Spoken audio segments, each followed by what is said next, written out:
Mister maths YouTube channel நண்பர்கள் அனைவருக்கும் வணக்கம்.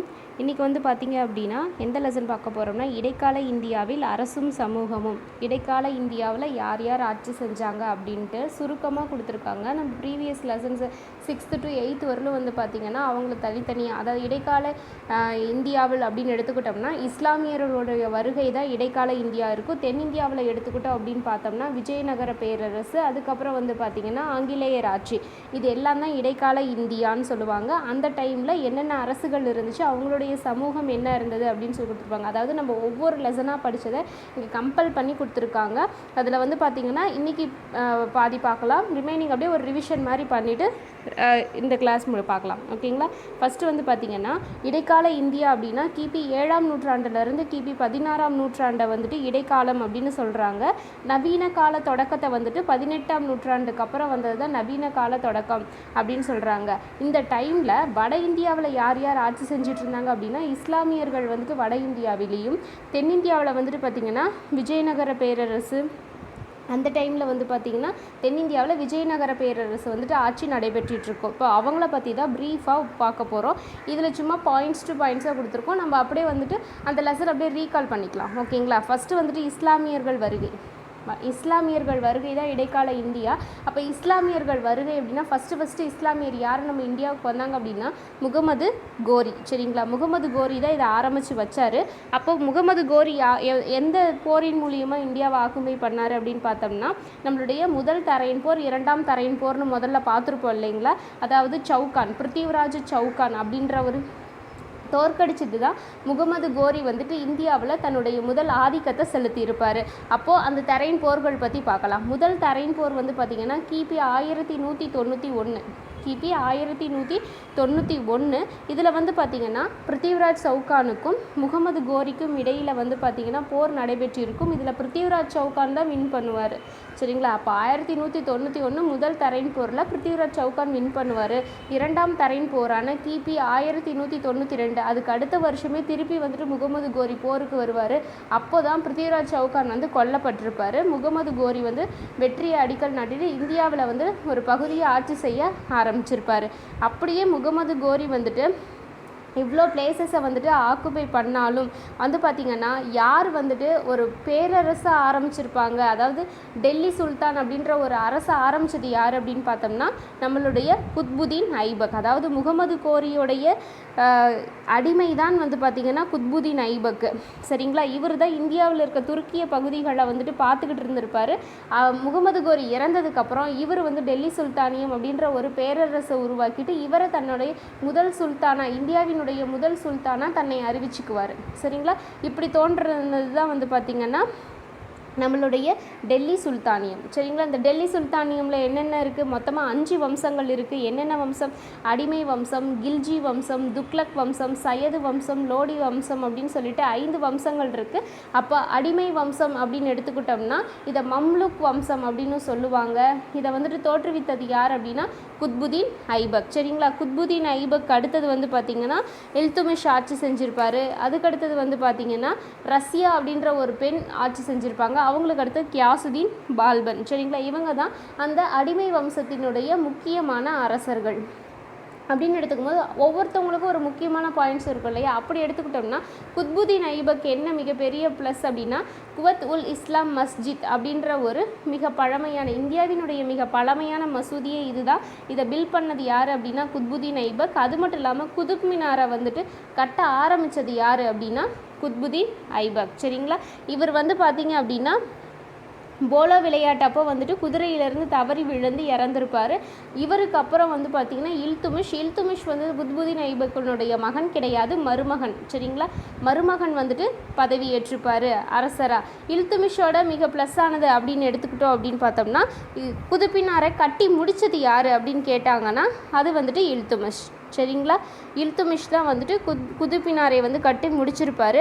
அது மட்டும் இல்லாமல் இவர் வந்துட்டு சகல்கானி அப்படி இல்லைன்னா நாற்பதின்மர் என அறியப்பட்ட ஏன்னா அப்போ வந்து பார்த்திங்கன்னா செங்கிஸ்கான்லேருந்து நிறைய போர்கள் வந்து நாங்கள் மங்கோலியர்கள் வந்து பார்த்திங்கன்னா தாக்கிட்டு இருப்பாங்க. அதுக்காக நாற்பதின்மர் அப்படின்ற ஒரு படையை வந்துட்டு உருவாக்குனது யார் அப்படின்னு கேட்டால் நம்மளுடைய இல்துமிஷ். சரிங்களா? இவங்களுக்கு அடுத்தது ஆட்சி செய்ய வந்தது ரஷ்யா வந்து பார்த்திங்க அப்படின்னா இல்துமிஷோடைய மகள்.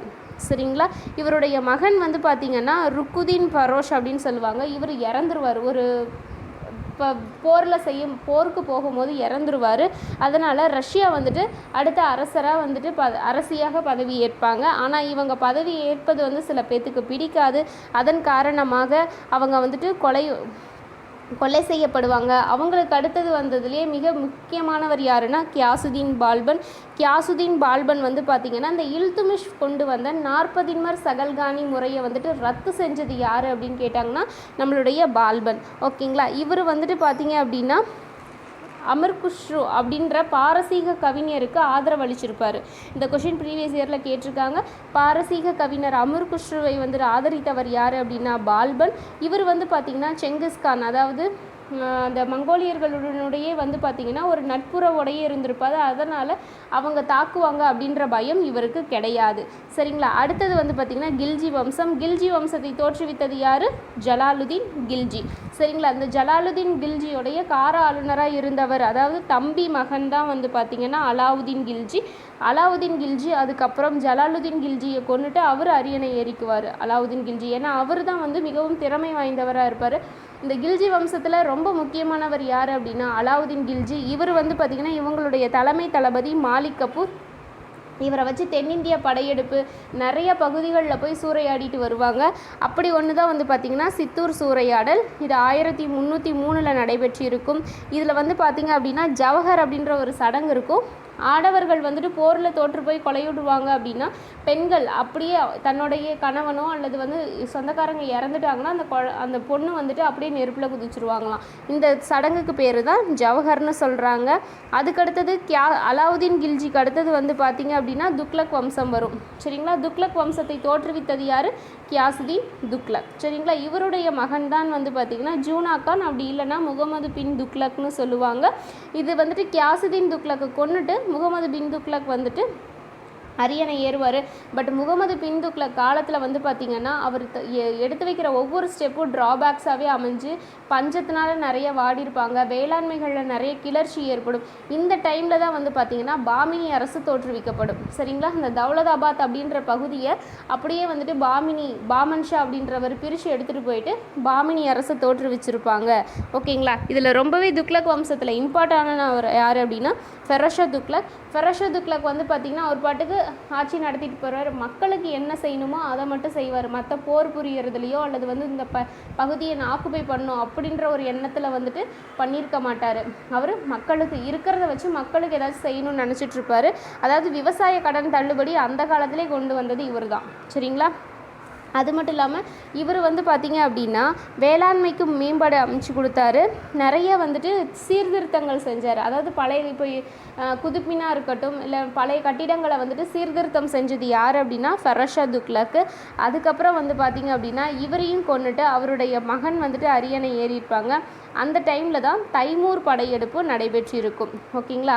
அடுத்தது வந்தது சையது வம்சத்தை தோற்றுவித்தது யார் அப்படின்னு பார்த்தோன்னா கிசிர்கான் அப்படின்றவர் தான் வந்து பார்த்திங்கன்னா தோற்றுவிச்சிருப்பார்.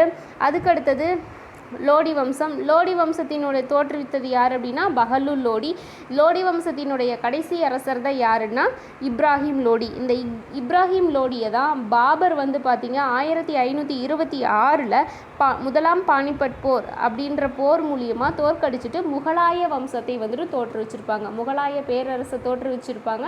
எந்த வருடம் அப்படின்னா 1526 லோடி வம்சத்தினுடைய கடைசி அரசரான இப்ராஹிம் லோடியை தோற்கடிச்சிட்டு நம்மளுடைய பாபர் வந்துட்டு முகலாய வம்சத்தை தோற்றுவிச்சிருப்பார். சரிங்களா. ஓகே. அடுத்தது வந்து பார்த்திங்க அப்படின்னா சோழர்கள். இங்கே வந்து பார்த்திங்க அப்படின்னா டெல்லி இஸ்லாமியர்கள் வந்து போயிட்டுருக்காங்க அப்படின்னா அடுத்தது வந்து சோழர்கள் வந்துட்டு இந்த சைடு பிற்கால சோழர்களுடைய காலம். தென்னிந்தியாவில் பிற்கால சோழர்கள்னு எடுத்துக்கிட்டோம்னாவே வந்து பார்த்திங்கன்னா முதலாம் ராஜராஜன், ராஜேந்திரன், குலோத்துங்கன் இவங்க எல்லாருமே இதில் வந்துட்டு வந்துடுவாங்க. அப்போ ஃபஸ்ட்டு பிற்கால சோழர்களினுடைய ஆட்சியை தோற்றுவித்தது யார் அப்படின்னு பார்த்தீங்கன்னா விஜயாலயன். ஓகேங்களா.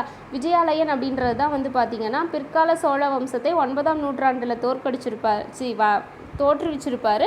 இவர் வந்து தலைநகரை வந்து தஞ்சாவூருக்கு மாற்றிருப்பார். சரிங்களா. விஜயாலயன் வந்து தஞ்சாவூரை தலைநகரமாக கொண்டு செயல்பட்டிருப்பார்.